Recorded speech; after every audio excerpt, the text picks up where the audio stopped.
Ireland's potato famine remains one of the most devastating events in the country's history. Lasting from 1845 to 1852, this period of immense suffering was fueled by an over-reliance on a single crop, the potato. During this time, Ireland was heavily dependent on potatoes as a staple food, especially among the rural poor. The ramifications of this dependence were far-reaching and had profound impacts on both the social fabric of Irish society and the relationship between Ireland and Britain. The Irish population had grown rapidly in the decades leading up to the famine, and the majority of people lived in rural areas. With limited land available for farming, small plots were divided among families who cultivated them for subsistence.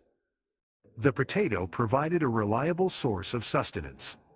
It was easy to grow, yielded high calorie content, and could be stored for extended periods.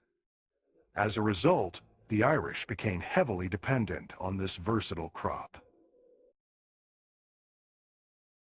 When a strain of potato blight, known as Phytophthora infestans, swept across Ireland, it triggered a catastrophe. The blight quickly decimated the potato crops, turning the once thriving fields into rotting, blackened mass. The failure of the potato harvests led to widespread famine and destitution. As the poorest relied almost exclusively on potatoes, they found themselves without a means of sustenance. Their homes, their communities, and their lives were torn apart. The consequences of the potato famine were catastrophic.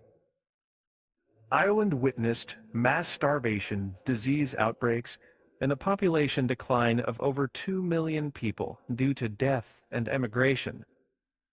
The suffering endured by the Irish people during this time cannot be overstated. Families were torn apart, with parents forced to make heart-wrenching choices about which children to feed and which to let waste away. The loss of life and the trauma experienced by survivors left an indelible mark on the collective memory of Ireland. The potato famine also exposed the underlying political and economic tensions between Ireland and Britain. British policies at the time exacerbated the crisis by promoting an export-oriented agriculture system, leaving little room for diversification or local food security. Landlords, mostly absent and absentee British owners, prioritized profit over the welfare of their tenants, exacerbating the poverty and vulnerability of the Irish population. Consequently, the famine fueled nationalism and anti-British sentiments among the Irish. The lessons learned from the potato famine resonate to this day. First and foremost, it underscored the dangers of over-reliance on a single crop. The Irish had neglected to diversify their agricultural practices, leaving them vulnerable to the devastating impact of blights and other crop failures. This emphasis on monoculture proved disastrous when their staple crop failed. Today, agricultural practices prioritize crop diversity, ensuring a more resilient and sustainable food system. Another critical lesson was the necessity of addressing systemic issues and inequality. The potato famine exposed the harsh realities of poverty and the inadequacies of social safety nets.